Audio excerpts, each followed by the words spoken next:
What's up, everyone? Welcome back to the Michael Mars Show. Today is Tuesday, November 17th, 2020. This is Season 2, Episode 39, and we got a solo episode cooking up for you guys today. I'm here to just tell some Vegas stories, round 2 of fan questions, super amped for those, and just a little quick winter break preview for you guys. So I'm just going to kick it off right from the top.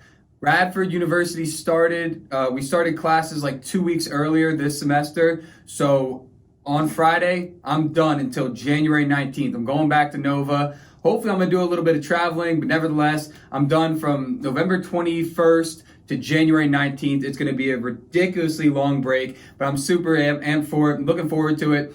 I am dragging today. Let me just say that.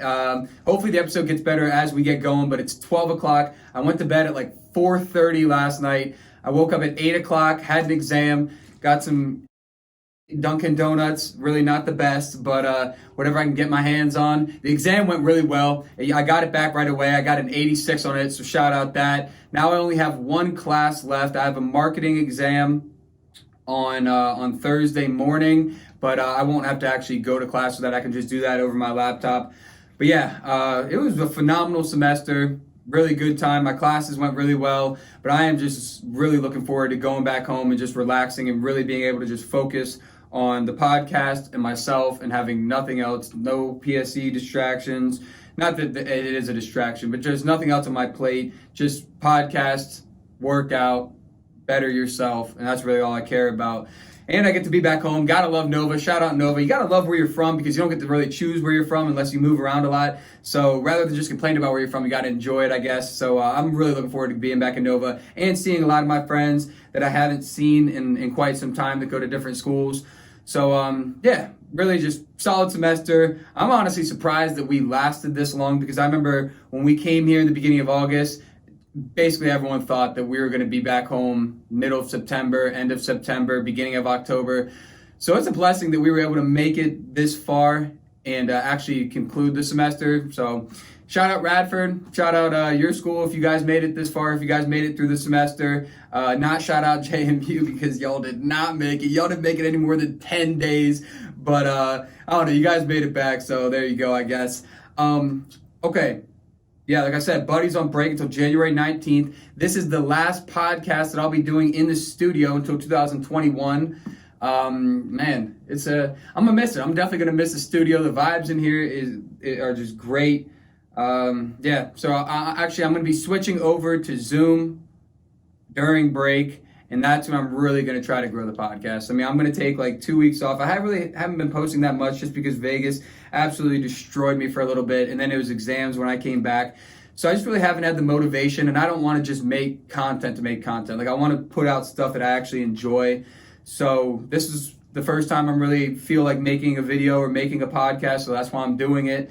Like I said, we're off to a slow start, though. I can just feel like I'm dragging. I haven't eaten anything yet today, but I'm going to go get food after this, and I'm going to go to the gym, and then I'm going to edit this podcast, and then I'm just going to hang out with the boys and study a little bit. But, man, I got to stop saying but. Everyone keeps telling me I got to stop saying it, but it's such a quick filler word to say. I don't know. It's like when people always say like. Like some people always say like, and you might hear me say the word like 57,000 times on this episode, but it's just, I don't know, I just gotta stop saying My grandfather always texts me and he's like, buddy, stop saying it sounds bad, but it's so hard not to. So I'm gonna try to keep my mind on that and not say it today as much as I usually do.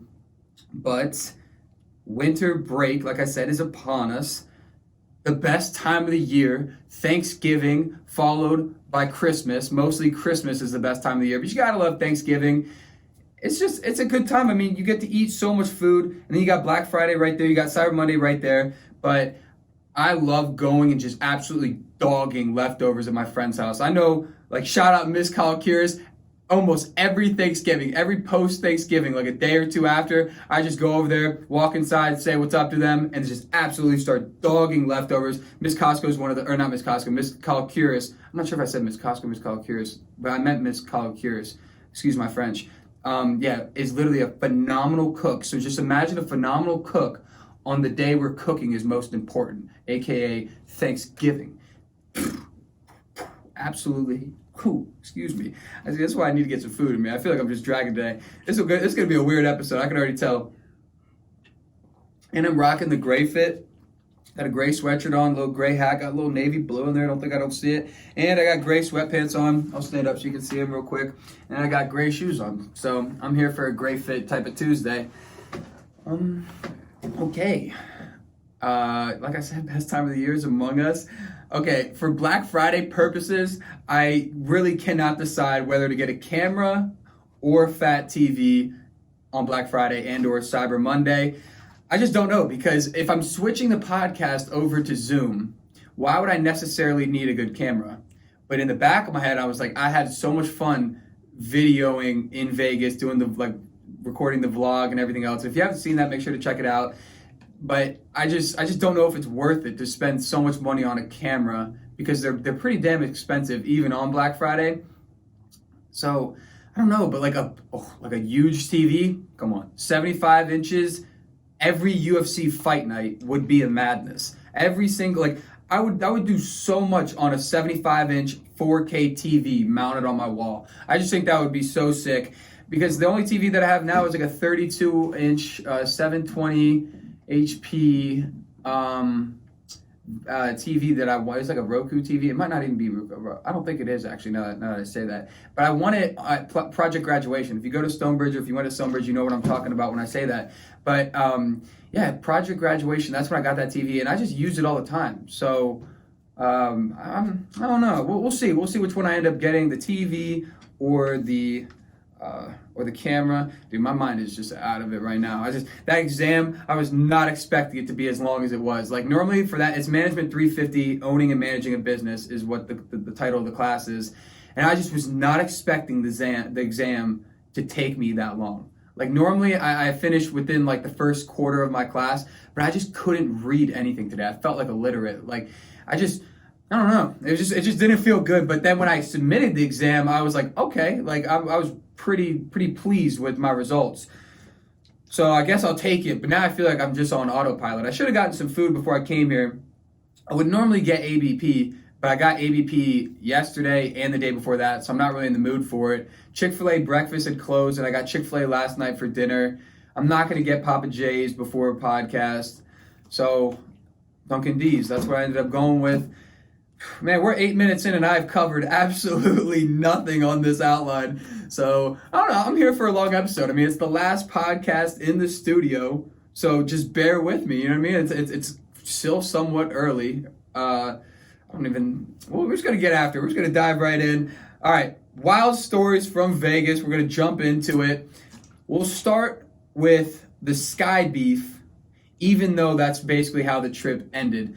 So when I was coming back from Vegas, I had a layover in Chicago. I flew out of course, Vegas Airport. I think it's McCarran Airport is what it's called. But I flew out of there, and I had a layover in Denver. And we take off from McCarran, and we're in the air for maybe like an hour and a half. And there's a baby on board. We got a baby on board that won't stop crying. It just won't stop crying. It was like 20 minutes and it just wouldn't stop crying. Now, obviously you can't control it when you have a baby on board that's like a month old, or like, I'm not saying it was a month old, but let's say like 6 or 7, 8 months old. Obviously you can't control how much it's going to cry, or you can't expect if it's going to cry or not. But someone called out this baby and the father. So I'll kick it off from the top. I'm sitting about in the middle of the plane. Baby is like 4 rows behind me on my side, and then right behind him is a massive meathead guy. And anyway, the baby's crying. The guy looks, and I didn't hear this, but when they were arguing, this is what he said, that he said to his wife. So apparently the big, beefy, muscular guy that drinks protein shakes, he told his wife, this baby needs to shut up. That's just what he said to his wife. But when he said that, the guy that had the baby that was sitting right in front of him overheard him and turned around, and I'm not going to say what he said, but he was like, excuse me, what the F did you just say to me? Or did you say to me or my baby? And the guy looked at him and he was like, well, I was talking to my wife, so it's really none of your business what I said. But since you asked, I said you need to shut your baby up. Whew. when he said that, like almost everyone heard it when he said that, because I mean it's a quiet plane ride, you know what I mean? Like no one's, it's not H2O nightclub in Ocean City per se, you know what I mean? It's not a loud atmosphere. It's a plane ride, you know what I mean? Everyone's trying to sleep, everyone's absolutely shattered from Vegas. So when he says that, and he's like, I told my wife that your baby needs to shut up, the guy was like, oh yeah, like you don't think we're trying to do that? Like blah blah blah, like you should really mind your own business, like blah, like all this stuff. Anyway, they just start like going at it for no reason, and they're still sitting down, and like the tone of their voices is just getting louder and louder and louder, and they just start like arguing with each other and just bickering. And he's like, hey man, like I can't control if my baby's crying or not, but like I don't think you're really in the right to just like sit here and call me out, blah blah blah. Anyway, then it takes a step further, and this is like where I started to like wake up and was like, because I was absolutely knocked. I mean, buddy had the neck pillow on, sweatshirt hood over, AirPods in, sleeping mask on. And then that's when I start to hear the madness really break out. And he's like, hey man, like I really don't appreciate you saying that. How about when this plane lands, we do something about it? That's what the dad said to the guy, to the big meathead. First off, little scrawny dad, why would you talk all that jazz? Anyway, the guy's like, buddy, we don't need to wait for this plane to land. He was like, quite literally, we can just take care of it right now. And then that's when the guy stands up and he was like, I'll literally smack the hell out of you right now. Like just straight up. He was like, your baby was being annoying. I was talking to my wife. You thought I was talking to you. Now I am talking to you. And what are you going to do about it? You're going to do absolutely nothing, because I'm 6'5" and you're 5'4", and you have a crying baby. So you got multiple things to worry about. When he said that and he makes the threat, everyone on board is kind of just like now attention drawn. I mean, they already had the attention of the plane, but now they have the attention of like everyone, because we just had a threat that was made. So now flight attendants from the front and from the back of the plane absolutely migrate to the middle. And there's no like, they haven't done anything, like, nothing physical happened. It was just the big meathead was standing over the guy, basically telling him to get up and touch him so he could smack him in the sky. Obviously, the flight attendants try to calm everyone down. They were like, there's a time and a place for this. The entire time, I really wish I had just videoed this. Like, that's probably my biggest regret from the trip, is not videoing this altercation. But what I was worried about, or not worried about, what I was concerned with when the fighting, or when the verbal war escalated, I'm looking around for the air marshal. I'm like, which one of you basic Bob-looking people, I feel like Bob is a very classic name. Yeah, anyway, I was just like, which one of you guys are the fire marshal? Which one of you guys was brought here by Southwest and or the FBI? I don't know if that'd be the FBI. It'd be someone. It'd be some sort of law enforcement that would hire them. Anyway, I couldn't find him. Like that's just what I was like. I was looking for. It's obviously you have people on the plane that like are like all worried, bug-eyed, like hoping this plane doesn't crash because these two people have a verbal altercation going. All I'm concerned with is which one looks more interested than everyone else, but for a different reason. Not for like a where is this going to escalate, more of like a if this does escalate, I'm stepping in and I'm putting my foot down. That's what I'm looking for. I was looking around this way. What I really should have done is have my camera just like this. But you don't want to be that guy though. At the same time, like you don't want to be that guy that just has this camera out. Like that's one thing I hate is like when people are arguing and like there's like try to de-escalate the situation. Don't be that guy that puts his phone in everyone's face and tries to make content out of it. But I mean, like I said it like 10 minutes ago, 5 minutes ago. Like I wish I had videoed it just because like it would have helped better. Like you guys could have better understood the story, because as close as it was to like blows being thrown, it was kind of just like a very aggressive verbal altercation that happened in the sky, aka sky beef. And when the plane landed, this is just what I wasn't expecting. When the plane landed, the guy that was the meathead immediately just took off to the door. Like he just like wheels touched down in Chi-Town, Chirac. Shout out Chicago. Shout out the Chicago Bears. Absolutely not. Shout out the Skins, even though we're 2-7. Anyway, wheels touched down in Chicago, and this guy just makes a beeline straight for the terminal or the door or whatever. And when he does that, I'm like, what are you gonna do? Like, are you gonna punch the door open. First off, this isn't Grand Theft Auto. You don't get to just press Y and punch open the plane door. And if you do somehow get this door open, you're going to have to jump 15, 20 feet to the pavement, and then you're on a runway. It's not like you're just jumping down into your bed and now it's Snug City and you're just going to bed and everything's all right. Like, just look at like the order of what you're going to have to go through to get away, whatever you're trying to get away from. So, yeah, of course, he runs to the door and he's like, open the door. And like, no, like, buddy, we're not opening the door. You're going to have to press Y on your own. Door opens probably like 2 minutes later. And at this point, like, no one really cares what he's doing. Everyone's like just trying to grab their luggage and stuff from like the top or whatever you want to call that, like the luggage compartment area. I always just keep my backpack under the seat. They're like, oh, you got to put your backpack under the seat. I'm like, okay, yeah. As soon as we take off, this thing's coming right up next to me. So, shout out Southwest, buddy. Y'all need to improve your snacks. Let me just say, your snack game could use a step up. And I don't know if it's because of COVID or not, but last time when I flew Southwest in summer of 2019, y'all had the Coke selection on deck. You came up to me and said, do you want Sprite, Mountain Dew, Dr. Pepper, Cheer Wine? What do you want? Now it was just, do you want water? Like, obviously I want water. Yes, I would want water, but I would also like a side swig of Dr. Pepper, if you don't mind. I didn't have that option today, so, or during the trip, but teach its own, man. Southwest, I guess we got to switch over to United, or I don't know, Southwest, get it together. But anyway, he's like, open the door. No one opens the door. No one really cares about what he's doing right now. He's just still by the terminal. But then that's when they open it, and there's 3 cops that just kind of like push him back into the plane. Like, not actually like push him, but they kind of like drive him back into the plane. And that's when the pilot gets on the mic and he's like, I'm gonna need everyone to sit back down. Like, please put your luggage away. Just sit back down. We got like some business that needs to be handled, blah, blah, blah. I don't really know what he was saying. He was just fluttering words out. The pilot that I remember on that trip, almost every pilot that I had was very hard to understand. It was kind of like, I was having a hard time understanding them. Maybe it was because I had the AirPods in and I was like so close to knocking out, but I felt like they were just not good speakers and like you just couldn't understand them. They were all like foreigners. What's that? That's a Pop Smoke song, I think. Is that foreigner? They were all basically foreigners. That's basically all they were.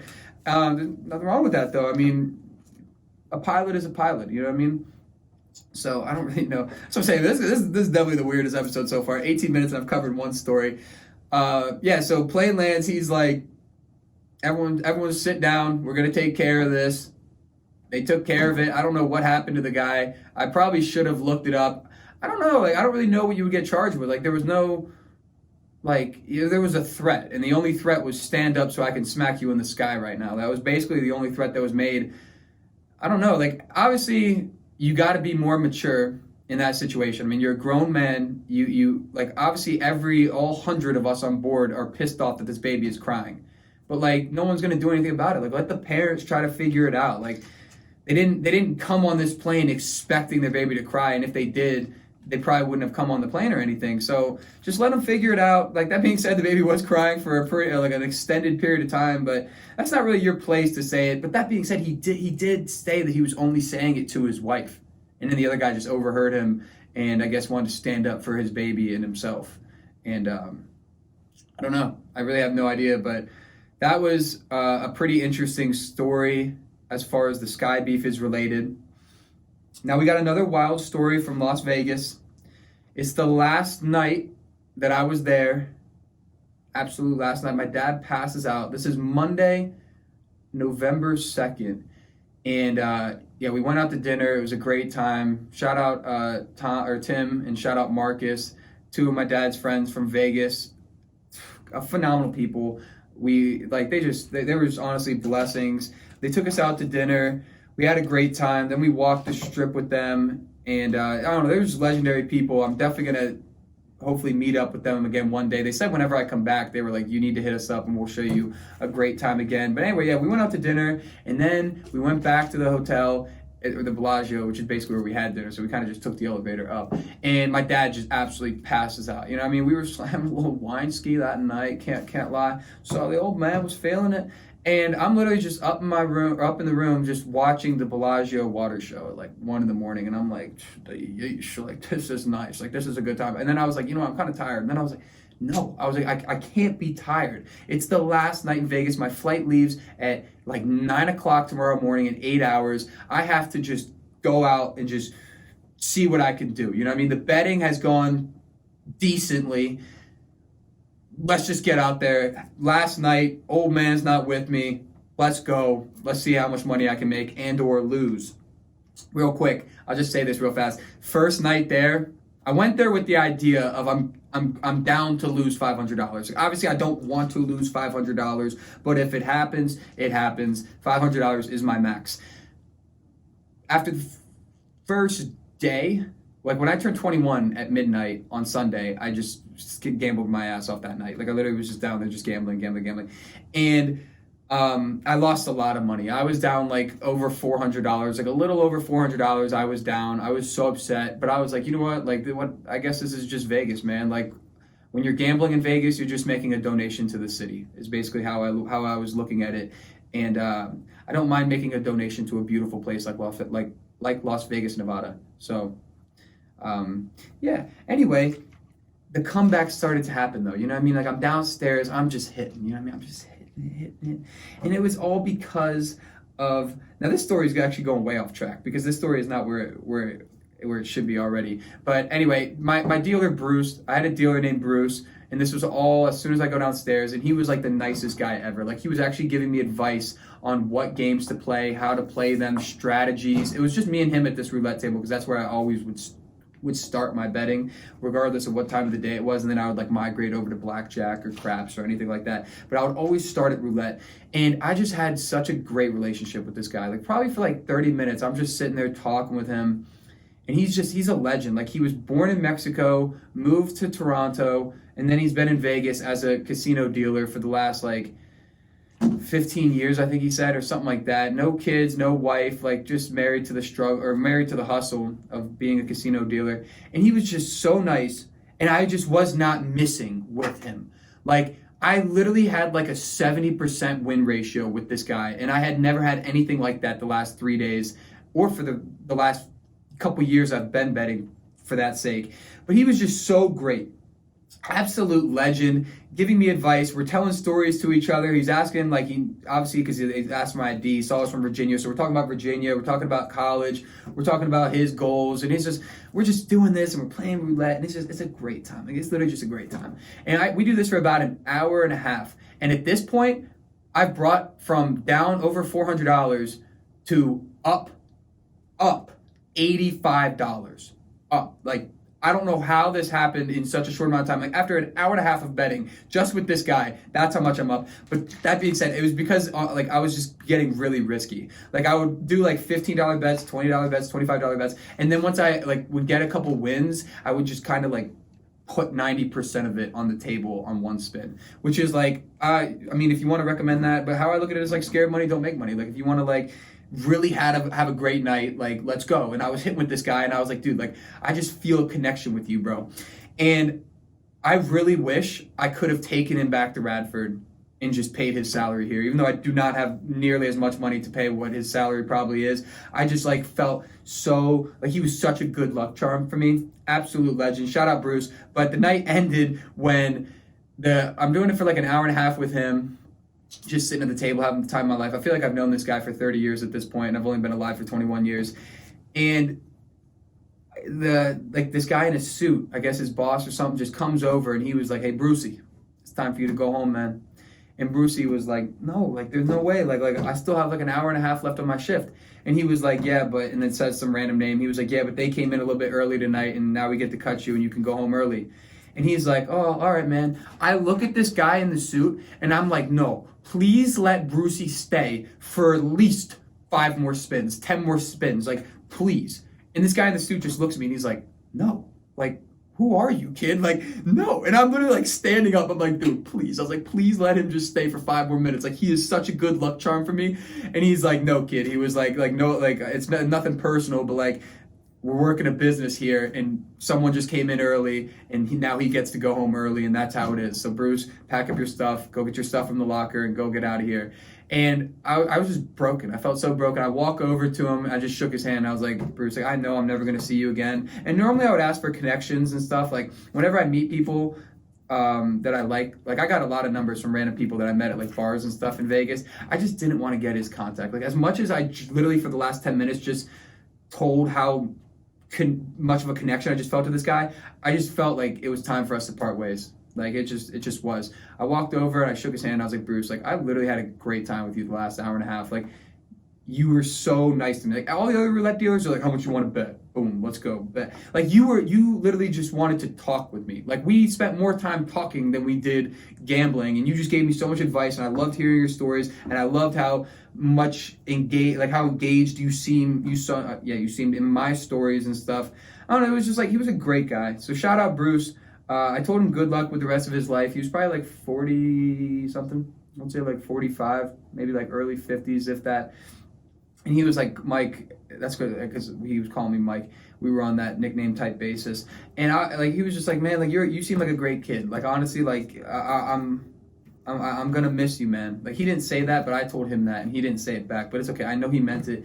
And so yeah, man, like, that was my encounter with Bruce. But now, let's call him full circle. I'm up $85 now because of Bruce, and I'm like, you know what? They brought in a new dealer, and I was like, I'm done. I was like, I'm cashing out. I'm going home up $85. I somehow I'm back from the depths of hell, and now I can say I'm a winner. You know what I mean? So I cash out, and then that's when I'm like, I'm not tired. I am just not tired at all right now. So, and I'm like, I just got to keep going. I was like, I just have to keep going, but I need an intermission to know if this is what I actually want to keep doing. Do I want to go home an $85 winner, or do I want to keep going and risk it and just see what happens? So I go to the bar, I'm all alone, and I'm just slamming margs. I'm going to call a spade a spade. I am literally just porking margaritas at this point, and it's like 2 o'clock in the morning. It's like right around 2 o'clock. It's like probably 1:30, 1:35 in the morning. This is West Coast time too, so it's like 4 o'clock in the morning here. Like, that's how my body, because I never got adjusted to West Coast time. And I'm FaceTiming my friends. I'm just going through my contact list. I FaceTime like 2 or 3 different people, and I'm just talking with them. And I'm like, I just don't know, like should I stop or should I keep going? And almost everyone was like, dude, you're in Vegas. Like, go. Like just keep going. Like, whatever happens, happens. And I was like, you know what? You're right. So at this point, I'm really drunky poo, and I just go right back to the same roulette table that I was at. I was like, you know what? Maybe it wasn't Bruce, even though it was 130,000% Bruce. I was like, maybe it was the table. I go there, 0-3 right off the bat. 0-3. I'm like, it was not the table. It was Bruce. So now I'm basically $0. Like, I haven't lost and I haven't won. And that's when I just kept on going. I was like, you know what? I'm just gonna. I just can't stop, man. I was like, I love it. Like, I'm gonna keep going. So I go to a different table, and I miss. I just miss. Man. I just kept on missing, man. But then I got a couple wins in there. Like, you know, it kept me around. You know what I mean? Like, it kept me around. Like, I would get a miss, hit, miss, hit. So, you know what I mean? Like, it was just, I was having a good time still, and I just couldn't get a connection with anyone else. Like, I would try to talk to these dealers, and they just wouldn't want to talk to me. Like, I don't know, maybe it was just because I was yapping my mouth, but I would be like, so where you from, man, blah, blah, blah. And they're like, what does it matter to you, man? Like, I'm a dealer, like, you're a gambler, like, we don't need that relationship. And it just kind of hurt, man. Like, I want to make that relationship with them people. So, I was just missing. And then at this point, I'm down like $60, and I'm just like, let's just stop. I was like, I don't want to just keep going and just be right back in the, like, where I was. At this point, my morale was kind of down because I just had such a good time with Bruce, and then I cashed out, and now I'm a winner. Like, I felt like I won. I felt like I beat Vegas. I felt like I beat Nevada. Like, it was so sick. And then, like, my friends are like, keep going, man. Like, don't stop. Like, tonight's your night. And then tonight was not my night. Like, it just was not my night. So now I'm kind of soaking in my losses. I'm kind of just like, I'm isolated from everyone. I'm like in the lounge. It's still in the casino, but I'm just sitting back. I'm just chilling, you know what I mean? Mark in hand. And I'm just like, I don't know, man. I was like, I'm still really not tired. Like, I just don't know, like, but I'm a loser. I don't have good luck. Bruce should have stayed. I should have paid him off to just maybe do like live roulette with me or something on my bookie. I don't know. Like, I just felt like a loser. And that's when two girls just look at me. New story alert. Actually, same story alert, but new chapter alert. Two girls, whose names shall not be mentioned, are like, hey cutie, and I'm like, huh? What are you talking about? And I look over, and it's two girls right at the slot machine, probably 15 yards from me, probably 10 or 15 yards from me, and they signal me over there. Come over here. So I'm okay, you know what I mean? Like, I don't know what they're gonna say. I don't know if they are asking for some sort of advice, or I don't know. Like, I really just don't know. I walk over to them, and I'm like, what's up, guys? And they say, one of them looks at me. Pull this microphone a little closer. They look at me, and they're like, what is a cute, handsome, which I was like, it's the same word, basically. You basically just said the same thing twice. What is a cute, handsome, young gentleman like you doing in the Bellagio Casino at 2 a.m. all by yourself? What? I was like, what are you talking about? I'm just like, I literally look at them, and I just stopped for a second, and that's when it hit me. I was like, these are hookers. Like, these are definitely I just look at them, and I'm like, he's gambling. That's what he's doing. You asked what I was doing. He's gambling, and that being said, he's losing. I literally said that. I was like, I was a winner a couple minutes ago, but like, I just feel like I'm just losing money right now gambling. Like, that's just what I'm doing right now. And they were like, oh, let's take a break from that. Why don't you come up to our hotel room on the 25th floor of the Bellagio, and we'll show you the best time you've ever had in Las Vegas. No, I don't want to do that. I'd rather lose every penny I've ever made than do that. Why would I go to the 25th floor with you when I'm on the 36th floor? Why would I do that? I wouldn't do that. So I literally just look at them, and I'm like, Big Mike's not interested. And I walk away. And that is literally the only encounter that I had with any sort of hooker and or prostitute. Excuse my French for my friends and family and aunts and uncles and grandparents that are listening to this. Because I said no. I had the courage in my heart to say no. And they were crusty. Even if they weren't crusty, I wouldn't have done anything. But it was such a weird encounter because it all happened so fast. And it was so late. And I was so sloshed. And I felt so defeated. I was like, I just lost twice.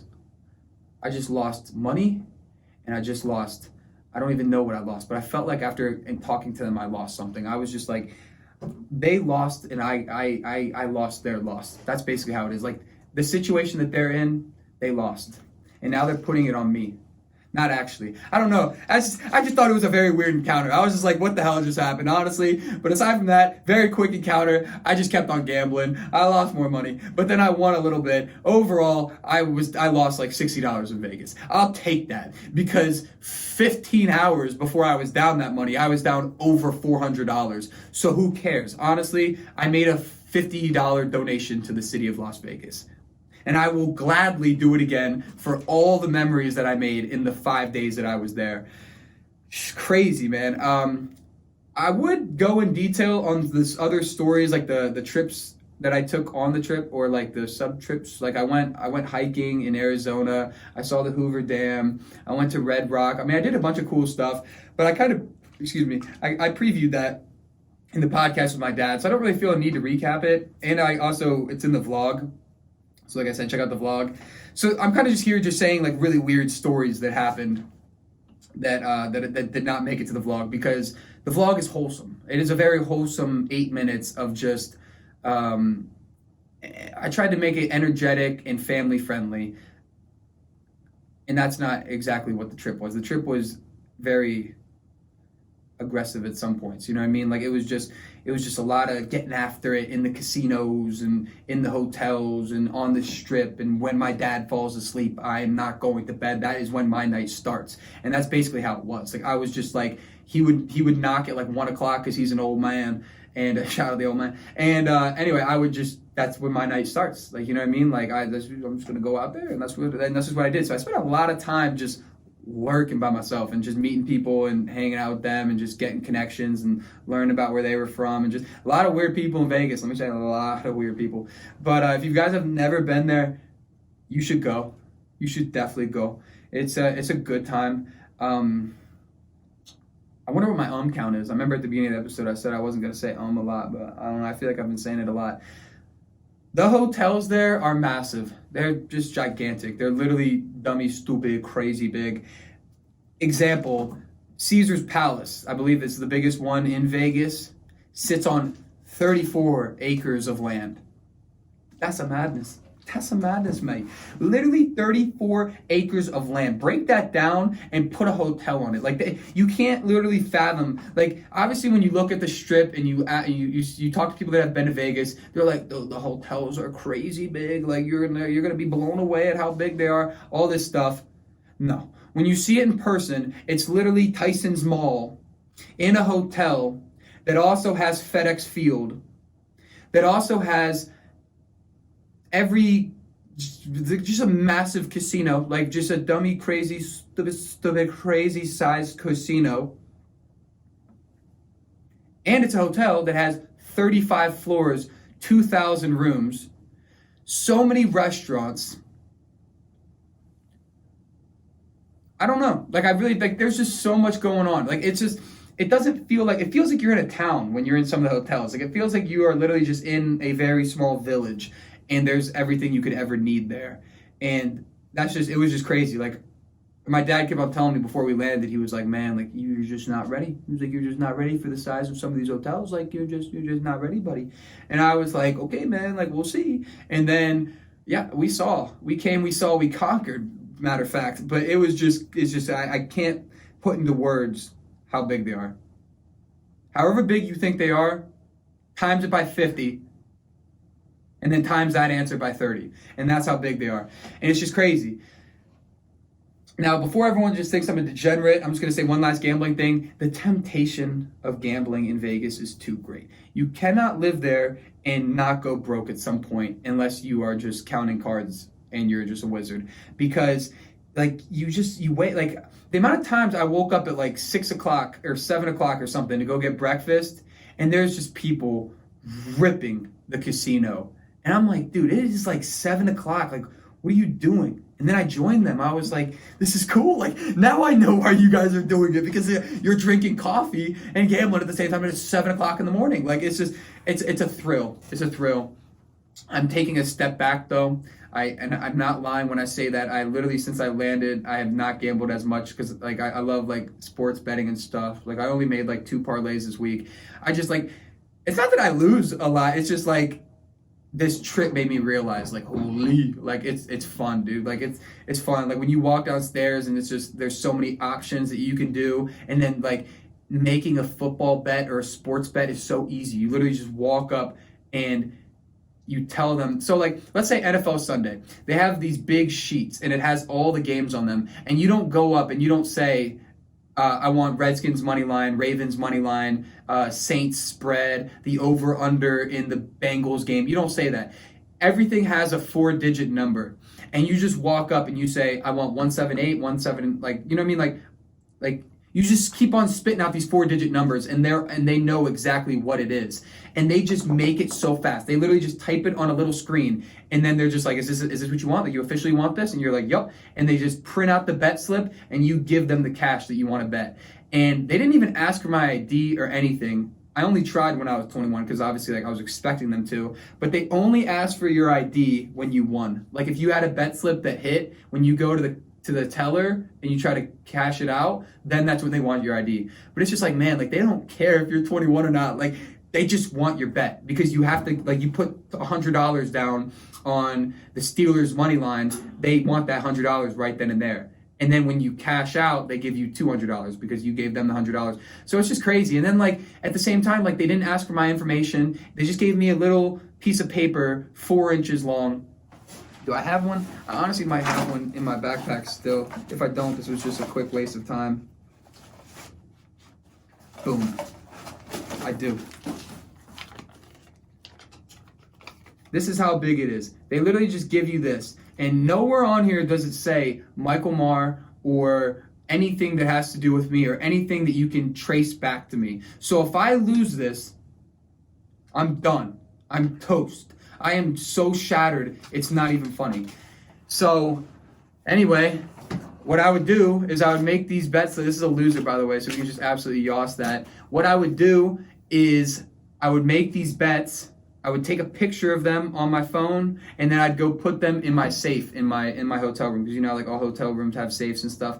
So that's what I would do, and if it hit, I'd go run up and get it and then cash it out, and if it didn't, obviously just in the trash, just like the rest of my bets. So, man, that's what it is. It's like, just be careful, man. If you go to Vegas, be careful and have limits, like, please. Because if like I said, how I was down to lose $500, I was expecting to go down to the casino that night before I met Brucey and just be done. $80. I was expecting, you know what, man, I lost $500. It sucks. Like, don't get me wrong, it would suck. But, like, retire on top. Like, if I could have just not FaceTime my friends after Bruce got cut from work and just gone home a winner, like, I don't know how I would have felt. Like, I would have felt crazy, because like I felt good losing $50. So I could not imagine how I would feel being up $85. But then it was kind of like the feeling of the unknown, because I was like, what if I literally go into tonight down $400, won $85, and now I'm up $500. Like, that's what was just going through my head. But that is not what should go through your head. Take your wins. Let me just say that. Take your wins. Like, have limits and cash out when you're ahead, when Bruce gets cut. Don't get greedy, and don't think table brings luck. It's the Indian, not the arrow. The arrow is the table. The Indian is Bruce. Remember that. So, yeah, the temptation of gambling is too great. Don't do it. Okay, now, shout out Vegas. Honestly, phenomenal trip. It's crazy. If you see me in person, you want to know what went down that I cannot talk about on camera, let me know. But then again, there's some things that happen in Vegas that simply just cannot follow me back to Virginia. So don't expect to know too much, but I will give you guys some cool stories. Now we are going to segue in, 41 minutes into this episode, we are going to segue into half the reason this episode is happening, which is round 2 of fan questions. Thank you very much for everyone that submitted questions to me yesterday. I got some good ones. I got some bad ones. I feel bad when people send in questions and I don't answer them, but come on, get your stuff together. Some of y'all are just bad questions. And don't send me a question that's just going to be an ego stroke to you. Don't do that, because first off, you're going to get read and it's not going to happen. So don't do it. It has to be some sort of engaging question that you think other people will like. Unless it's like something like we got a cool one in here that's very specific to, I guess, a topic that someone likes. But it's like, it's his topic that he likes. It's not him. Like, don't ask me what my favorite thing about you is. Don't do that. Like, why would I ever answer that? I'm just going to read you. Like, that's what's going to happen. So, but yes, thank you very much to everyone that sent in questions. If I don't get your question done today, I am sorry. I might do another one. I'll definitely do another one sometime in the future. So I might just drag your question over to that one. But we're going to start with Andrew Robertson. Shout out Andrew Robertson. Where did you get the inspiration to start your podcast, big man? That's what he said. Where did I get the inspiration to start my podcast? Phenomenal question, Andrew. I tried to talk too fast right there. That's a good question. I mean, I've always wanted to make content. Like, I've always been obsessed with YouTube. I've always been obsessed with, like, just content creators. I just think it's so cool. And I never really, like, knew how to get started or, like, what to do. I didn't want to just, like, pick up a camera and start vlogging, because, honestly, like, my everyday life is really not that interesting. And it was kind of just, like, the podcast just fell into my lap. Like, I was in a comms class, and Dustin and some other kids, Dustin's the president of the radio club here, just came into my class, and they were talking, and they said, I've talked about this on other podcasts before, like I've told the story in full, but they were like, hey, like, we're Radio Free Radford, check us out at Club Fair tomorrow, blah, blah, blah. We have podcast hosts and everything like that. When he said podcast hosts, I was like, that's pretty cool, man. I was like, we got kids here at Radford that have a podcast. That's pretty cool, man. So Club Fair was the next day, and they were actually at the table next to us. I was PSC. I was working that table, and Radio Free Radford was like 2 tables down from us. So when there was a little break in action, I went to the Radio Free Radford table, and I'm checking it out, and I'm talking with Dustin, and he's like, hey man, just come to our first interest meeting on Monday, and we'll give you more information there. I went to the the interest meeting, and I just, like, it clicked, like, right away. Like, I felt like we toured the studio here, and I was like, dude, like, this is so sick. And I was like, would I be able to start a podcast, like, pretty early? And they were like, yeah, man, like, you seem talkative, like, we want you to, like, even though we just met you, like yeah, like, start a podcast if that's what you want to do. Like, we would love to have you on board. And so I just started pumping them out, but I didn't do anything with them. Like, I would just come here every Tuesday for 10 weeks and not post them. I would just, of course, save the audio file, but I would send it to, like, friends and family through email, and, like, not many people, like, maybe only like 25 people listened. And that's when I didn't know this, but, like, my friends would send them to their friends, and my aunts would send them to their family, and, like, you know what I mean? So, like, everyone, like, people told me, like, hey man, like, you should really start posting this content so, like, other people can check you out. And that's when on November 5th, 2019, which was like 12 days ago, or a year ago, and 12 days ago, that's when I made a YouTube channel, and I started posting content, but I was still doing solo episodes. And I didn't start having guests until February of 2020. So I basically have really been doing this with people for like 9 months. Like, it feels like it's been a lot longer than that, but like 9 months or something like that.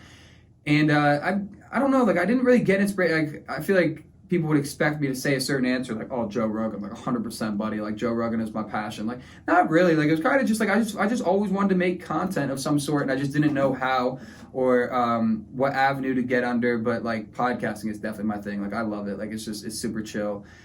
So, yeah, Andrew, that's where I got inspired. I guess it was like self-inspiration, I guess you could say, and just like doing it. Like, I'm sure a lot of you guys out there would love to do something content-wise, but you just don't know how to get started, or you're worried about only getting 5 listeners or 5 watchers or getting no subscribers or anything like that. If that's your concern, don't do it, because you're already doing it for the wrong reason. I'll just tell you that right now. Like, do it because you want to do it, and the numbers will come. Like, my numbers aren't high, but I still enjoy it, and I'm already conscious, like I said when this episode started, that I don't like to make content when I don't want to. So I'd rather put out quality over quantity. So that's why I just feel that if I stay on this avenue, the numbers are going to come regardless. Obviously, I'm going to have to get bigger interviews and put more on the line and put in more work.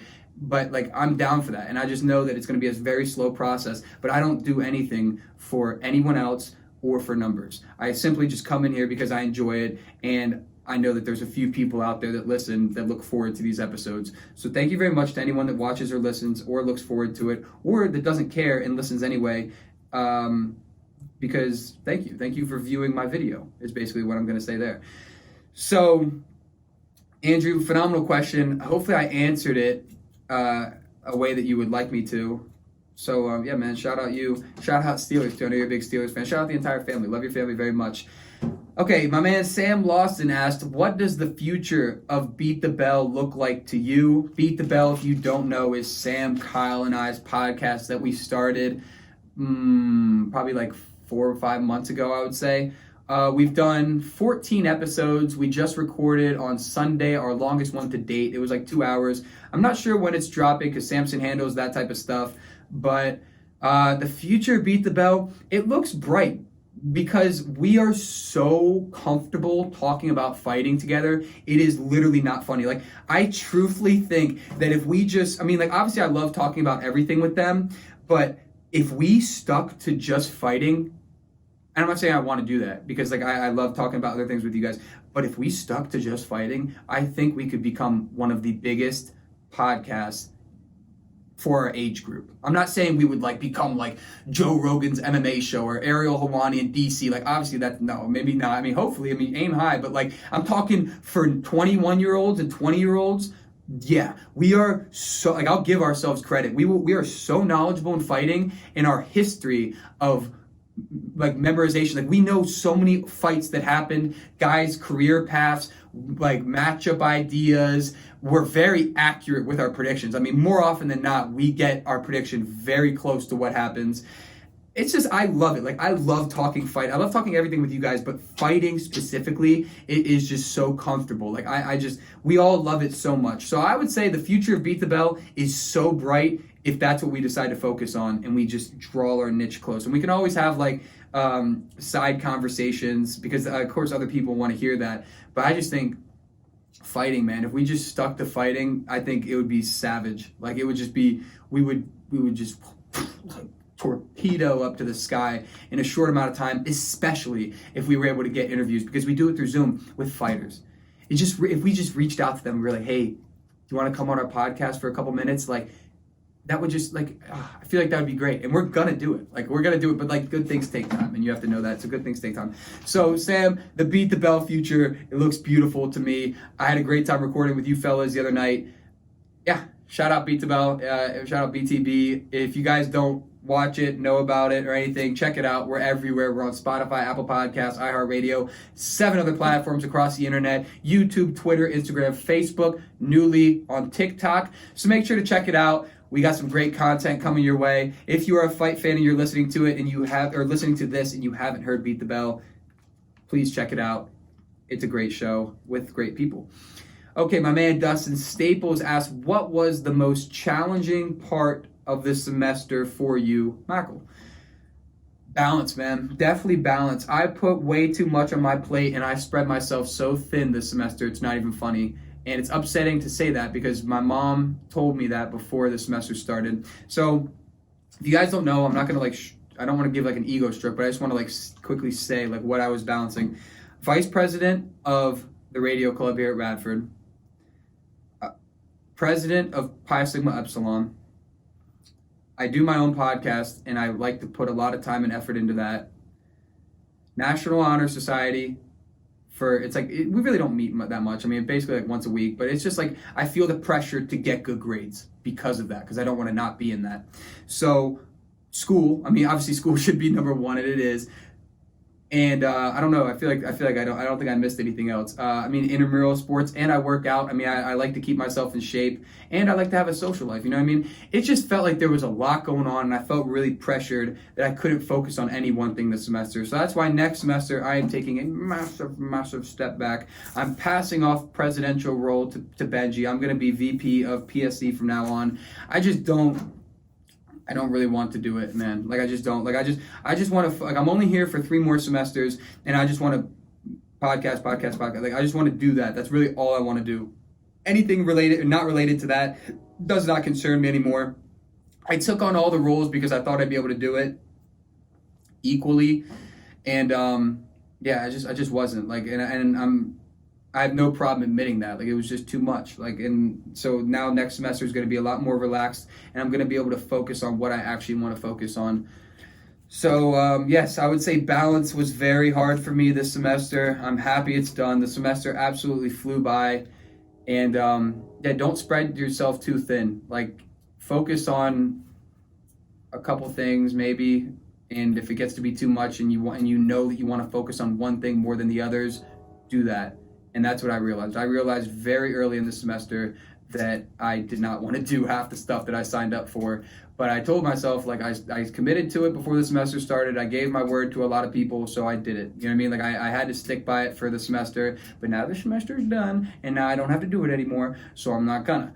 So, second semester this year, expect a lot more content on my channel. Expect a lot more content on my channel, because that's really all I'm going to be focusing on. It's going to be school, podcast, school, gym, school, podcast, eat food, podcast, sleep.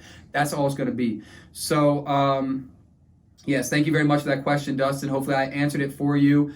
Okay, Patrick Reblin, my boy Patrick Reblin asked, and this is the personal question that I referred to earlier, because I don't know if he's passionate about volcanoes or something. But what is your favorite type of volcano? I had to do research on this. There are 4 different types of volcanoes. I was like, which one is the most explosive and aggressive? And that is composite volcanoes. Composite volcanoes / if we're getting more exact, stratovolcanoes. Apparently those are the just most aggressive ones that are just, and that's what I'm looking for. When in my volcanoes, I want aggressive lava. Like, I just want That's what I'm looking for. You know what I mean? I'm looking for that liquid sun. You know what I mean? I don't know if the sun is like, it may have just been the stupidest thing I've ever said. But yeah, I'm looking for that. So composite volcanoes. I would be interested, Patrick. I should have asked, what is your favorite type of volcano? I'm going to ask you after this podcast because I'm very curious. So yeah, there's 4 types of volcanoes. Stratovolcanoes was like a sub-volcano thing that I saw. So I looked up most explosive volcano, and it was composite volcanoes. I looked up most aggressive volcanoes, and it was like the stratovolcano back in 1980 at Mount Helens. And I was like, whoa, I'm going to have to watch a documentary on that tonight. So I should have done that before, but I didn't. So Patrick, composite volcanoes. Thank you very much for that question. That is a unique question. Those are the type of questions that I love. Like, for people listening that didn't ask a question, it doesn't have to be something about me or the podcast or something that you think I'd enjoy. I will literally talk about anything. I will talk about anything. Do you want to know? I don't know. Like, I really don't know. Like, there's just so many ideas that just went through my head of questions. Like, please ask any question. Like, I love answering them. Okay, Kyle asked, one crazy activity you'll 100% do before you die. I would normally say skydiving, but I have said that maybe 37 times on this podcast before when guests and stuff ask me, like when we're talking about bucket list stuff and everyone's like, well, what would your bucket list item be? I'm like, skydiving, baby. So, I'm going skydiving at some point soon. Realistically, I'd say I go in the next 18 months. I think I can do that. I think I can make that happen. I just don't like it. Like, I'm scared. I'm not scared of heights, but like, why jump out of a plane if you don't have to? And that's why I want to jump out of a plane, is because no one's making me. But I know if I did it when I land, knock on wood, I will literally feel like I can do anything. Like, I feel like if I did it, and like, cause I know when I'm in the plane, that's not even my answer, Kyle. But I know that when I'm not in the plane, or when I'm in the plane and I'm getting ready to jump, I'm not going to want to jump, bro. Like, I'm going to be like, no. Like, I'm just not going to want to do it. I'm going to be like, my hands are sweating right now, literally talking about that. Like, I'm not going to want to do it. And that's why I will literally just close my eyes and I'll just, and I will just throw my body out of the plane. And when I land, God willing, I'm going to feel like a king. Like, I'm just going to be, it's going to be like, my mentality will be different for the rest of my life. Like, I literally fully believe that when I am done with skydiving, I will have a different mentality for the rest of my life. I think so. But one crazy activity that you're doing before you're dying, scuba diving or whitewater, not just whitewater rafting, very vicious, violent whitewater rafting. One of those two. Probably, I'll do both. I mean, I'll definitely do both. But which one will I do first? Probably scuba diving. That's people might not think that's a crazy activity, but I think it's just so sick. Like, I've done deep sea snorkeling, if that counts for anything, in the Keys. Freshman year of high school, my dad took me and 2 of my sisters down there, and that was so sick. Like, that was so cool. But the thing is you had to come up for air, right? So you dive down and you're like, whoa, this is sick. Well, I'm running out of oxygen, and you go back up. So, scuba diving, you don't really have to worry about that. I would love to do that. I would love to see some sea creatures, and yeah, I mean, I don't know, scuba diving, very cool thing. If anyone's done it, you're sick. You're very cool if you've gone scuba diving before. Extreme whitewater rafting, that is just such a challenge. Like, we went kayaking with Damon's family a couple summers ago. I've done it a handful of times with him up in Shenandoah, and like, it's just such a workout. And when we've done it together, we've literally told each other, like, could you imagine whitewater rafting? You're just like, whoa, like, what is going on, bro? Like, I just couldn't imagine doing it, because like, just doing it in still water with like a little current or something, it's like, it's a challenge on your shoulders. So just imagine wearing a helmet and you're like in a cocoon in this little raft, and you're just like getting yeeted around. Like, that would be so sick. That's such a workout right there. So yeah, Kyle, thank you very much for that question, man. Hopefully I answered it for you. I'm not looking forward to skydiving. I'm looking way more forward to scuba diving, but call a spade a spade. Skydiving is happening first. Ben Kling, my boy Ben Kling, asked, who is going number 1 overall in the NBA draft tomorrow night? Man, LaMelo Ball. I'm going to go with LaMelo Ball. We're going to have two Ball brothers in the NBA. I just can't get over how much size this guy has put on. Like, when he was at Chino Hill and he was playing with LiAngelo and Lonzo, and he was just like the little brother, I was always like unsure. I was like, dude, he's got the clip, but like, will he grow into his body? Like, he was a pretty short guy. Like, I just don't know. And then he went over and played in I think it was Lithuania, and he was putting on a little size and everything like that. I feel like in the last 12 months, this guy has grown 7 inches. Like, the more new highlights I see from him, he's like 6'8", like 6'7", he's just booming it. Like, absolutely booming it. And he drives aggressive. He still has the jumper. He sees the court well. He's going number 1. I think he will be the best Ball brother when it's all said and done. I mean, I don't know. I don't think LiAngelo is going to play in the league. I mean, if he does, that's cool. That's sick for him. But Lonzo, he's good. I mean, don't get me wrong. Lonzo Ball is good. I just think the potential of LaMelo is very, very, very high. And I saw that, Timberwolves have the first pick in the draft, so he's going to be going to Minnesota if that's the case. I'm excited, man. I love basketball. I'm super stoked to see the league get back into action. It feels like it's been gone for so long. It really hasn't. We basically just had the finals not too long ago. But, I mean, dude, things are getting crazy, eh? Like, literally, James Harden is going to a different team. People are leaving the Lakers. We got Schroeder going to Lakers. We got Chris Paul going over here. We got, like, and it's just starting. So that's why basketball is absolutely the most exciting sport in terms of like free agency and stuff like that. Because like NFL, like no one really leaves that often. Like you don't get like a blockbuster trade every day. NBA, every offseason for the last 4 years or 5 seasons, basically ever since Ray Allen, Paul Pierce, and Kevin Garnett teamed up, or you could say the big three in Miami with James and Wade and Bosh. Every free agency is just nuts. Like something crazy, unexpected happens, and it grabs every headline. So, yeah, as far as the draft is concerned, I'm going with LaMelo Ball. As far as the NBA is concerned, I'm dummy stupid psyched for it to get back into action. So, yeah, shout out basketball. Shout out Ben. Thank you very much for that question, man. Hope you're doing well. All right, before I get into the next one, excuse me, I'm about to switch over to water. That's getting warm. Dunkin' Donuts is trash anyway. No offense to anyone that likes Dunkin' Donuts. All right. I'm slowly starting to feel more smart. I think it's shout out Smart Water, but when I started this episode, if you made it through this hour so far that we just crossed into, you are a legend. You are literally so cool. It's just I know I started this episode dead, but I was just thinking like mid talking like 20 minutes ago, I was just like, bro, like, just don't stop. Like, this is the last time in the studio in 2020. Like, let's just keep going. Let's just see how long we can go for. All right. My roommate, Adam Vaverka.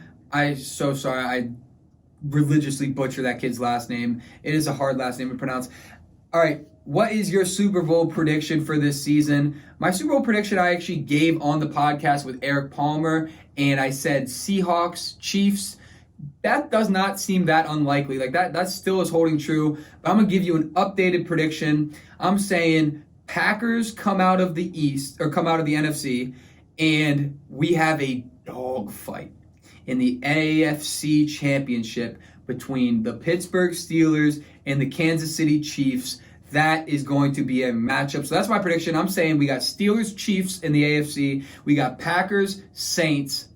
That Saints might not do it, but we're going to say Packers, Saints in the NFC Championship.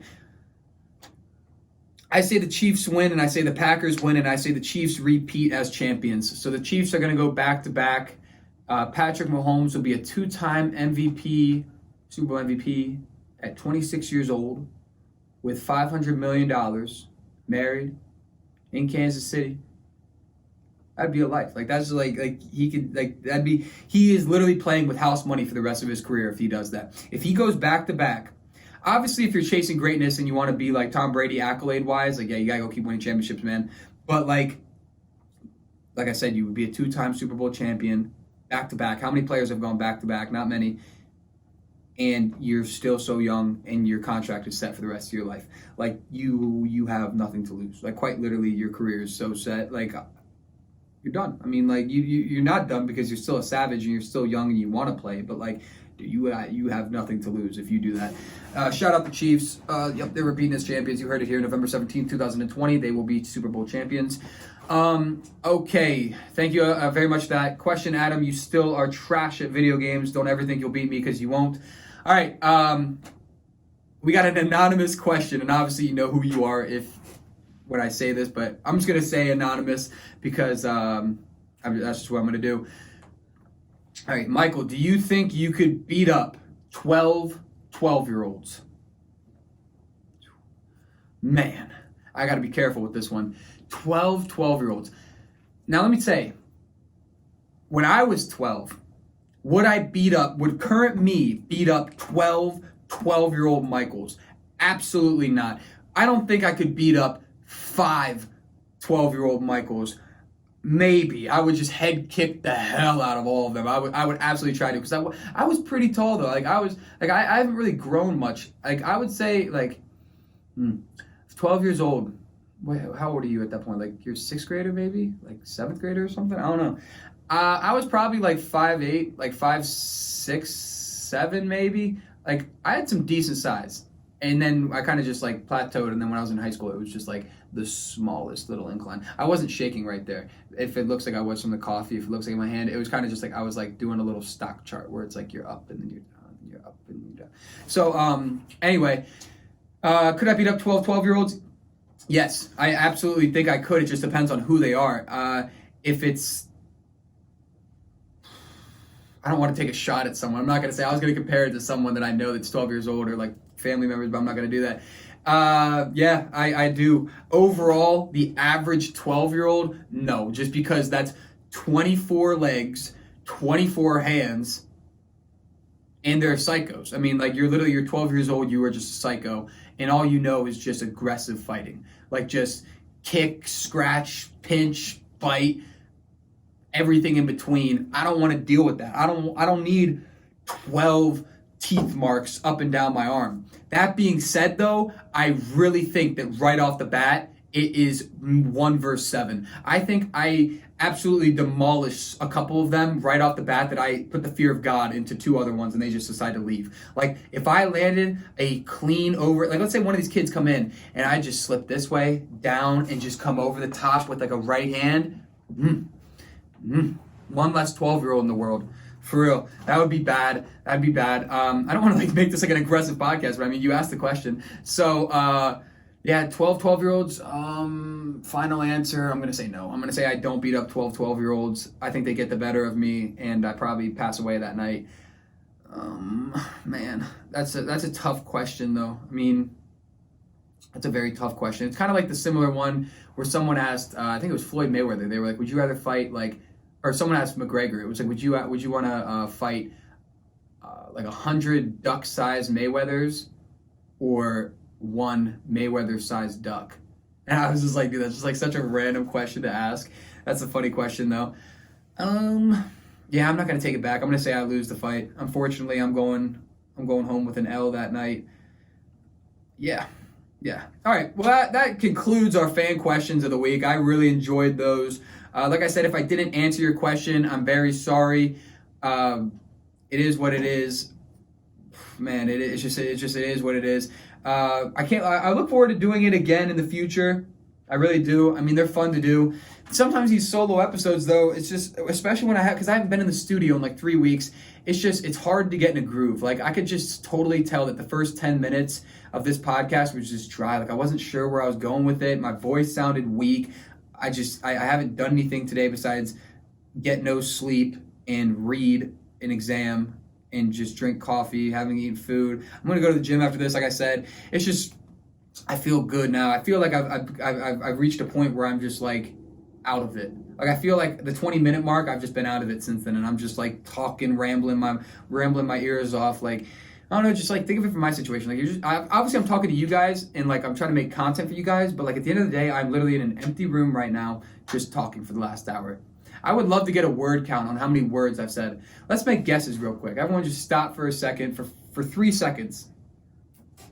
Not starting yet.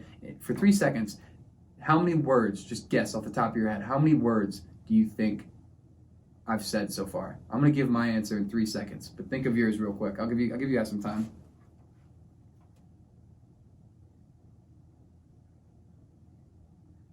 Okay. I'm back and I don't have any answers, so I'm just gonna say whatever number comes to my head first. All right, 3, 2, 1. 19,487.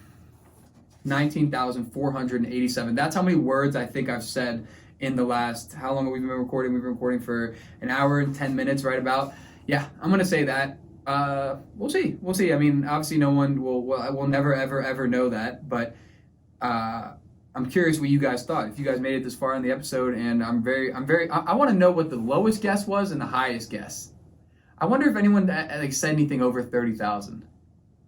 I wonder if anyone said anything under 5,000. That's interesting. That's very interesting. I don't know.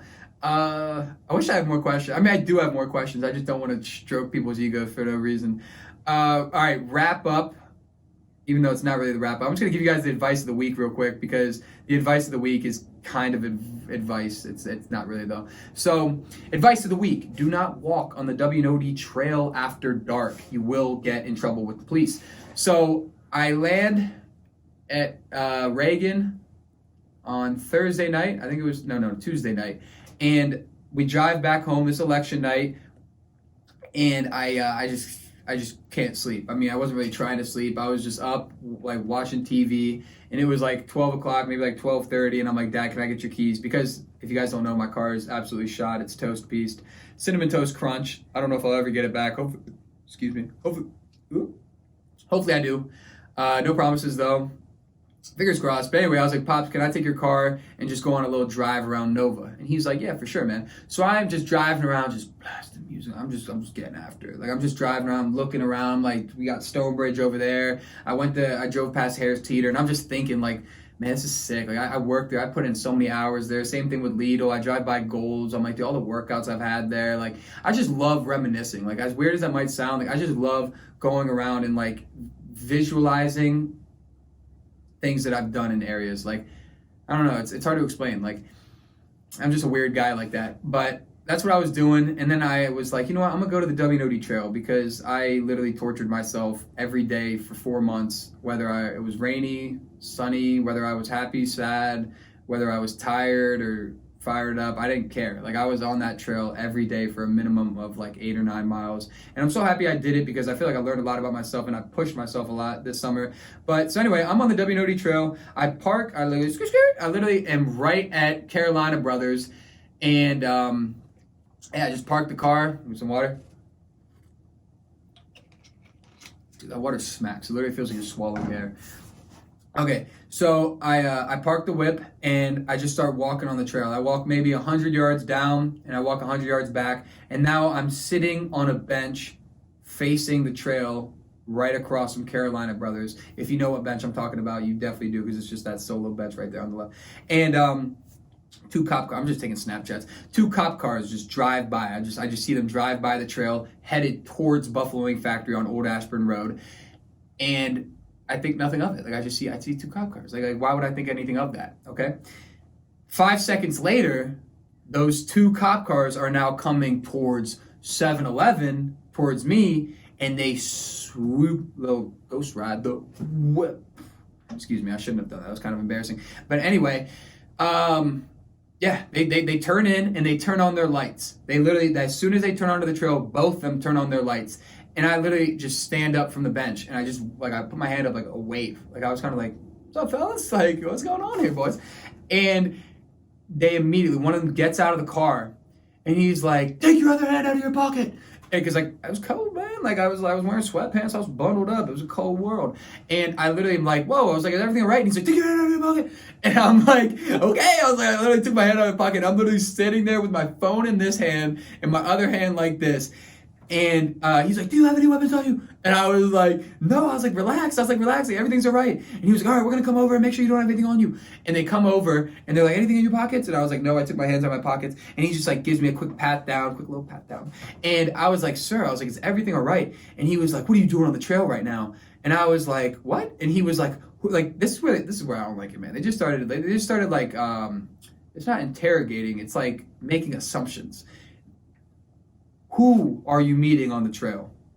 when are they getting here? This is what they said. They were like, who are you meeting on the trail? When are they getting here? I was like, what are you talking about? And they were like, we know you're meeting someone here, like, blah, blah, blah. And I was like, yo, with all due respect, like, you should not be saying that. Like you can ask me if I'm meeting someone on the trail, but like, don't just assume I'm meeting someone on the trail. Like, I'm here completely alone, and the reason I'm here for will probably shock you. But anyway, yeah, they were like, what are you doing on the trail right now, blah, blah, blah. And I'm like, if you want to know, like, I'm reminiscing on this summer. And they're like, reminiscing? Like, what are you talking about? And I was like, buddy, like, I literally tortured myself on the trail this summer, and I go back to school tomorrow, and I've just been driving around Nova, just taking in some of the views and stuff and thinking a lot, and I just wanted to come to the W&OD trail and just hang out and just kick it here for a little bit, take Snapchats, send pictures to people that I biked with this summer, and just, just take it in. Like, sometimes you just got to take in the moment, and that's what I was trying to do, and they ruined it.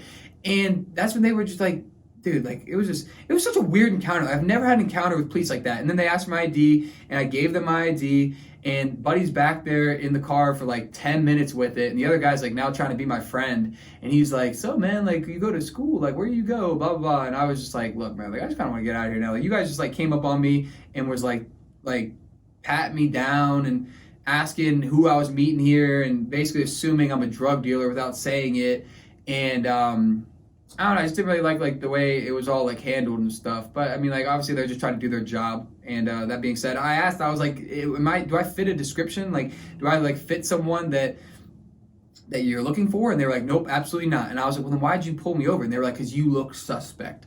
I was like, how did I look suspect on this trail? And they were like, it's really dark outside, and you're wearing a hood, and you're just walking around like on this trail.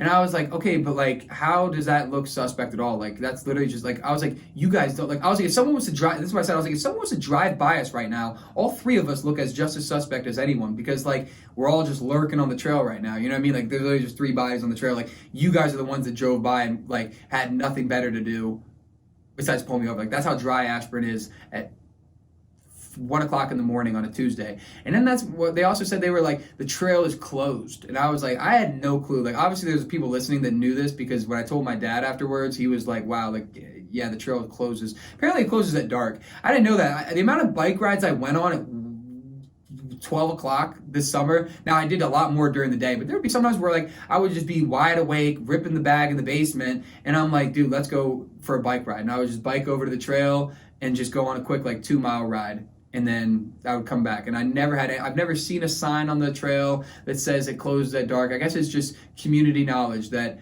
the W&OD closes at dark.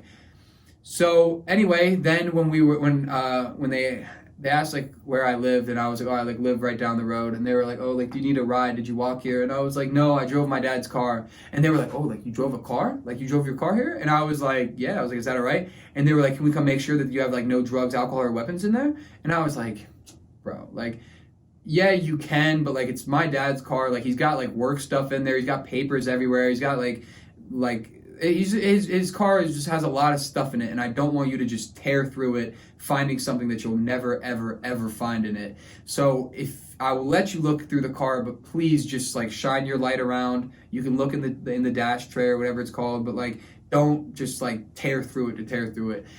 And that's what they did. They literally just came over, shined a light around, and they were like, everything looks good, man. And then that's when they found a tin of Zyn. And they were like, oh, like one of them was like, oh, dude, like, are you 21? Like, why I got this tin of Zyn? And I was like, excuse me? And he was like, bro, he was like, yeah, like, tobacco, you need to be 21 in Virginia, like, to have tobacco. Like, are you 21? And I looked at him and I was like, bro, you just looked at my ID for 10 minutes in your car. We talked about my trip to Vegas. You tell me if I'm 21. Like, I'm not trying to be an ass. Like, what are you doing? Like, are you, like, even if I wasn't, are you going to bust me right now for a tin of Zyn? Like, dude, come on, like, get out of here. Like, that's where I literally just got in the car and I was like, have a good night, fellas. Like, you're annoying. Like, you're absolutely annoying. I'm not suspect. I'm a guy that just likes to reminisce on the W&OD trail. Yeah, it's just, that was just a kind of annoying thing, but I don't really care. I mean, I will always cooperate with police because obviously they're just trying to do their job and they're just trying to make sure nothing's going on. Because, I mean, there probably has been a lot of situations where there's a kid lurking on the W&OD trail that is selling drugs or that is waiting for someone or who did just do something foul. Like, I don't know, like, but that ain't me. That ain't Big Mike. Mike, man, he ain't doing that. He ain't doing no. I am not the drug lord of Ashburn, Virginia. I'm not. So anyway, that's basically all we had for today's episode. But you thought I was done. You really thought I was. You thought it was. I'm going into a UFC breakdown real quick because we got some good UFC scraps this weekend. Quick recap, Paul Felder took a 5-day notice fight against Dos Anjos this past weekend, and he lost by split decision, and it was an absolute robbery that it was a split decision. I judged it 5-0, 50-45 for Dos Anjos, and 2 judges had it the same way. 2 judges had it 5-0 for Dos Anjos. 1 judge had it 3-2 for Felder. Like, buddy, how do you do that? Like, how Paul Felder did not win that fight. Like, I bet on Paul Felder. Like, I wanted him to win that fight so badly, and he did not win the fight at all. Like, it wasn't even close. I remember when they were announcing the decision, I was at Tech watching it with some people, and of course, Bruce Buffer, he's like, whatever judge has it, 48, 47, Felder. And I literally look around the room, and I was like, what? I was like, we have a split decision? Like, what? Like that, now I was like engaged. I was like, oh, we're about to get the robbery of the century, and we're going to hit off it. And then he was like, and the other judge has it 50-45. And I was like, nope. After I heard 50-45, I was like, if one judge has it 50-45, there's no way the other judge has it. Like, I mean, obviously the other judge could have it for Felder, but come on. And then the other judge was 50-45. And I was like, yep. I was like, at least 2 people know what they're watching. But whatever judge had it 48-47 Felder should not even be allowed to watch UFC again, let alone judge it. Like, absolutely not. Like, it was terrible. Like I said, Felder, shout out him for taking the fight on, 5 days notice. I saw something that said he was like 183 pounds the day that he got the fight, or the day that he signed the fight, and he weighed in 155 4 days after that. Like, he lost almost 30 pounds of water in such a short amount of time. He's a savage. He's an absolute animal. Love that fight. It was a good time. But now, this weekend, we got a pay-per-view. It really isn't that great, but it's a pay-per-view nevertheless. UFC 255 from Las Vegas, Nevada. UFC Apex. Start time, 10 p.m. Eastern time. Prelims start at 8 o'clock Eastern time. The card is headlined by 2 flyweight title fights. We got the men's flyweight title fight, Davison Figueiredo going against Perez. I don't know his first name, I really should, but he's a random guy that came off the Contender Series, which is Dana White's little show that he does, I think like a year and a half ago. But in the co-main event, we got Valentina the Bullet Shevchenko. I gotta stop trying to talk fast sometimes. Going against Jennifer Maia. Man, it's going to be a fight. Not actually, because the Bullet Shevchenko is probably going to have a nasty highlight reel knockout once again, and I'm looking forward to it. Literally, if you like money, you just blindly bet Shevchenko this weekend. Her money line is scary. Don't get me wrong. She's going to be like a minus 550, okay? Massive favorite. She is going to be a stupid favorite. Blindly bet her. Every day for the rest of your life, unless she's fighting someone in a higher weight class, bet her. It is a lock. Like, I don't like to preach mortal locks. I'll say it's a lock, but a mortal lock, let me look at the camera right now. Valentina Shevchenko is a mortal lock this weekend. It is can't miss. It is cannot miss. Put however much money you want on it, and you will make money. I guarantee it, bro. She does not lose. All right, main event, Davison Figueiredo. He is a pretty big favorite as well. I think he's like a minus 250 against Alex Perez. Oh, that's his name, Alex Perez. Yeah, there we go. All right, anyway, that's going to be a pretty good fight. I'm taking Figueiredo. I just think Figueiredo's a killer. Like, he's so solid. I would never say blindly bet on him because Perez is nice, but excuse me, that's going to be a good fight. Shout out the flyweights for getting love. Normally the lower weight classes don't get to headline pay-per-views, but they're putting them on the same card this weekend, so it's going to be a good time. Man, let's see what the prelims look like. I mean, we got Meg Perry on the undercard. We got Caitlin Shishugin. We got Mauricio Shogun Hua. Man, he's got to be like 50 years old or something. He's so damn old. Okay, Joaquin Buckley is fighting in the fight before the headliner for the prelims. Joaquin Buckley, you guys definitely don't know who he is, but unless you're a big fight fan, but you probably saw the knockout about a month ago, maybe 3 weeks ago, of a guy throwing a kick, catching the kick, and then Buddy goes spinning back kick straight to the face, knocks him out the millisecond it touched his chin. Millisecond he touched his chin, he's out like a light. That was the guy. Now this is Joaquin Buckley, the guy that got the knockout. He's fighting again. He's just got to do his thing, man. I mean, I don't ever try to replicate something like that ever again because it will never happen. I mean, how many fights have happened in UFC history and how many knockouts like that have happened in UFC history? I'll tell you one. So Joaquin Buckley just needs to go out there and fight his fight. Yeah, I don't know. It's an underrated card. If you are a mainstream UFC fan, you're probably not going to watch this weekend because you're not a true fight fan. But I will literally watch any fight ever. So it doesn't matter who's fighting. And it's a pay-per-view. And we got 2 title fights on the line. And we got some locks on the card that I like. So if you want to make a little bit of money and you want to know what my picks are, let me know. Main event, co-main event, Shevchenko, Mortal Lock, Davidson Figueroa. It's going to be a good fight, but he'll win. So there you go. That's who I'm taking. Man, what's coming up next in the UFC? Do we got anything else in the future? I know we got Khamzat Chimaev fighting at the end of the year, the last pay-per-view of the year. That's gonna be something, man. Like, I really am so looking forward to Khamzat versus Leon Edwards because Leon hasn't fought since July of 2019. He's been, I mean, obviously, like, his choice, the UFC's choice, like, he's been offered fights and hasn't taken them, but at the same time, he's been forced, like, he was supposed to fight Tyron Woodley in March, and like, he wasn't allowed in the U.S. because COVID. Like literally, he was not allowed in the country, so he wasn't allowed to fight then. And that's when Covington got the shot against Woodley. So I mean, like, he's had a bad string of luck, but dude, Khamzat, bro, like, he's the fighter of the year so far. Like, who in January knew who Khamzat Chimaev was before his family, or besides his family? No one. UFC, everyone basically knows who Khamzat is now. So if I think Leon wins that fight. I mean, I'll give a better prediction like as the future comes up, or like as the fight gets closer and I see more stuff and I like really dissect it. But like, if Leon wins, he just derailed the hype train, and now you can't deny him anything because no one wants that fight. Like, it's a win-win for Khamzat basically. But if Leon wins, you cannot deny him a title fight. Like, he needs that title fight. Now, if Khamzat Chimaev goes out there and starches Leon Edwards, that will put the UFC on fire. Like, that will literally, anything Kamaru Usman is doing, any fight that's made is scrapped.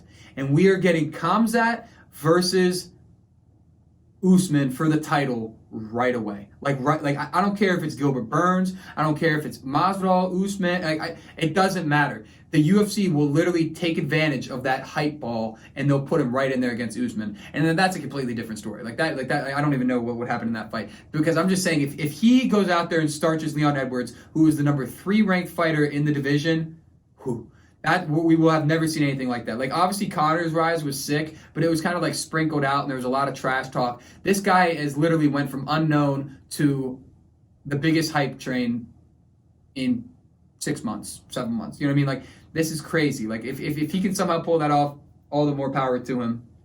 Next weekend, we got Curtis Blades against Derrick Lewis. I like that. I did not know that fight was happening. I like that a lot. That's a good fight for both guys. Curtis Blades, absolute dog. Derrick Lewis, funny guy and a dog. Okay, the rest of the card is looking like some cheeks, but the main event does not look like cheeks. That's a good fight, man. Blades versus Lewis. I like it. I like it a lot. We'll see what happens. I don't want to just keep giving out these predictions without like having like some good information and talking points to back them up. So I'm not gonna say too much about that, but hopefully we get Conor fighting in 2021. I think we will. I think he's gonna fight on January 23rd. It just depends on if it's gonna be against Poirier or if they'll give him Gaethje or something. I mean, they haven't announced any fight yet, but UFC 257. January 23rd, Dana has said multiple times that is reserved for Conor. Like, that is Conor's date. Because they're not going to put, like, obviously you want a title fight to headline a pay-per-view, but you can't put a title fight over Conor. It doesn't matter who it is, and Conor doesn't have a title. So you kind of just have to give him his own pay-per-view. You don't have to, but, like, imagine being a champion and being co-main event to someone who doesn't have a belt. Like, obviously you understand it's Conor, and you might not feel that way, but, I mean, that's just how the UFC looks at it. Like, look, when he fought Nate Diaz, back in the day, there was no belt on the line, and there was no other title on the line that night, both fights. You look at him against Cowboy, January of this past year, no title on the line anywhere on the card. It was just headlined by Conor. So that's what they're going to do. UFC 257, that's going to be crazy. That's going to be like the week we get back. My ears just like popped for no reason. Yeah, that's when we get back. I'm just really looking forward to that. That's gonna be a good scrap, and I don't really care who he fights. Whenever Conor fights, I really don't care. It's just a matter of watching him fight because it's so sick. Yeah, man, I guess that's basically it. I mean, we ran for an hour and a half. I think this might be my longest podcast. This is definitely rivaling. I can't even see. This is how long I've been talking. I don't really know how to say words anymore. This is definitely competing with the podcast with Matt Burkholder, because that was like an hour and like a half. That was like somewhere around an hour and a half. And this is, we're coming up on an hour and a half. So I had thought about posting it tonight. I really did. I was like, you know what? I might just stay in the studio and just grind and just edit and just do it and get it done and post it tonight. But there's two reasons why I don't want to do that. One, I don't really have time to promote it beforehand. And two, there's literally no chance in hell this will download to my laptop before midnight tonight if I started right now. These hour-long podcasts take up so much space in your laptop. It's not funny. Like it's really, it's kind of sad. So and it takes so long to process on YouTube. So yeah, it will be up tomorrow. You're gonna be watching this. It'll be Wednesday. It'll be Wednesday when it gets posted. So yeah, guys, thank you very much for sticking around. If you somehow made it through this entire hour and a half, you're the best. You are number one, undefeated, never lost. And yeah, I mean, today we're not going to say the date just yet. We're going to give a quick overcap. So we went through the winter break preview, little Vegas stories. The trip was just phenomenal. Thank you very much, everyone, for those questions. The advice of the week was definitely just don't go on the W&OD trail after dark unless you want to encounter the police. I'm looking forward to winter break. Hopefully you guys are having a good finals week, or if you go to a school that isn't getting done with the semester like I am this week, hopefully when you come back after Thanksgiving, hopefully you get done with your finals and you do good on them and you get good grades this semester. And man, I mean, it's just enjoy break. I mean, we don't get to be home often, so enjoy the time with your family, enjoy the time with your friends. You don't get to see that much. Don't be lazy. Get a couple workouts in. Be nice. Be open to trying new things over winter break. Take care of yourself. Take care of your family. Man, just live in the moment. I don't know, like this is the best time of the year. Like this is literally my favorite time of the year that's coming up, and I like to just really live in the moment during Christmas because like it comes and goes pretty fast. It feels like I just love walking into people's houses and seeing what their Christmas tree looks like, or driving around and seeing what the neighborhood lights look like, or going to ice shows or light shows or stuff like that. I don't know. I just love Christmas, man. Like Christmas has just like such a special place in my heart. Like it's literally not even funny. Like I want to die on Christmas. Like if I could somehow like alley-oop my death, December 25th at night, like right, maybe like 11:59 p.m. December 25th, because I want to enjoy Christmas. But it's just like, oh God, I literally love Christmas so much. It's the best. So yeah, guys, thank you very much. This is my last podcast in the studio. How's that? The last one in the studio until 2021. Just looking around, taking it in. Be ready for those Zoom episodes over break. I think I'm just going to be funneling them out. Like I said, I'll still always go quality over quantity. I won't just post content to do it because I don't care about numbers. I just care about being happy and doing what I want to do.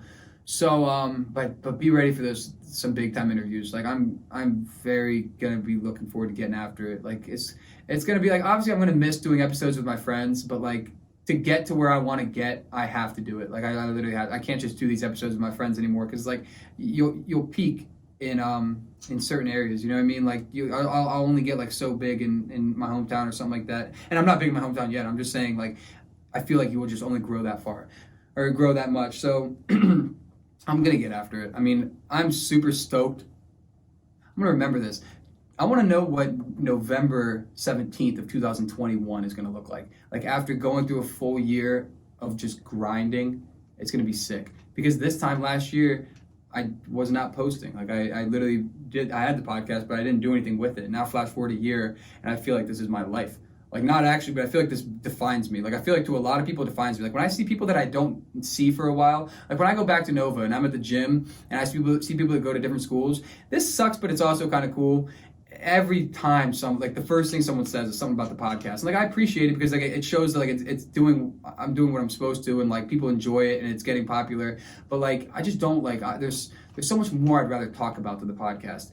But I mean, obviously it is what it is. Like, I can't deny it. Like, it's sick. Like, the podcast is not sick. I shouldn't have said that. It's the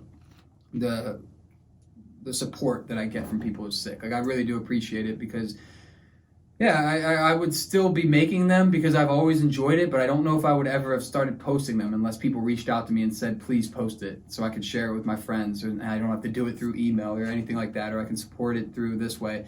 So, yeah, guys, like, honestly, like, it's just so cool how fast everything has happened, and we still have a decent amount of time left in college, so I'm gonna get some good interviews. The president needs to stop ducking me, boy. If you're watching this, stop ducking me. I'm coming. I want that interview, bro. Like, I want that interview. You are a hard man to get a hold of, but I'm going to get that interview. One day you are going to be sitting right there. I wish it could have been this semester. I wish. But it didn't happen. But one day you're going to be sitting right there, and the camera's going to be right there, and we're just going to be talking about Radford and how you got to where you are and all that stuff. But I'm not going to get into that because we'll get into that whenever you decide to answer and actually come on the show. So, yeah, I'm looking forward to it. This break is going to be sick.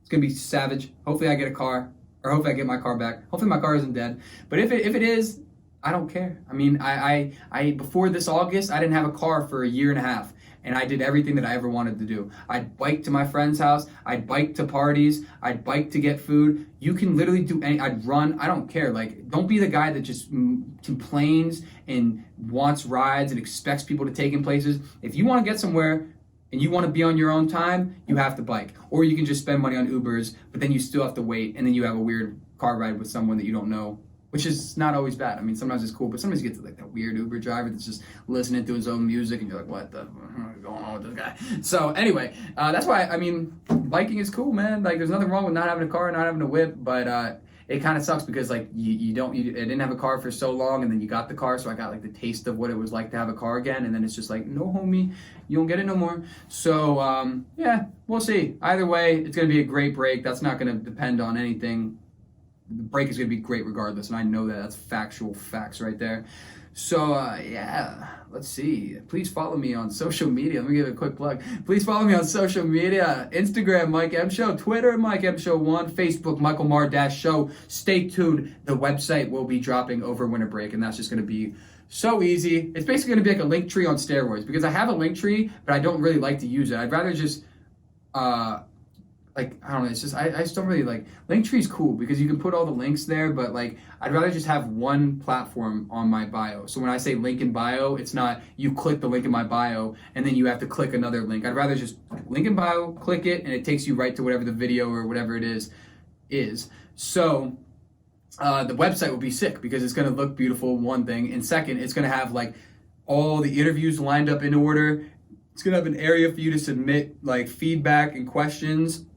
It's going to like, and if you think I should interview someone, like that, it's going to have that. It's going to have a fat background, like a very detailed background on like how the show was started, why it was started, where I want to go with it, everything like that. Like, it's going to be like loaded with pictures and videos, and like, I'm going to try to make it look really pretty.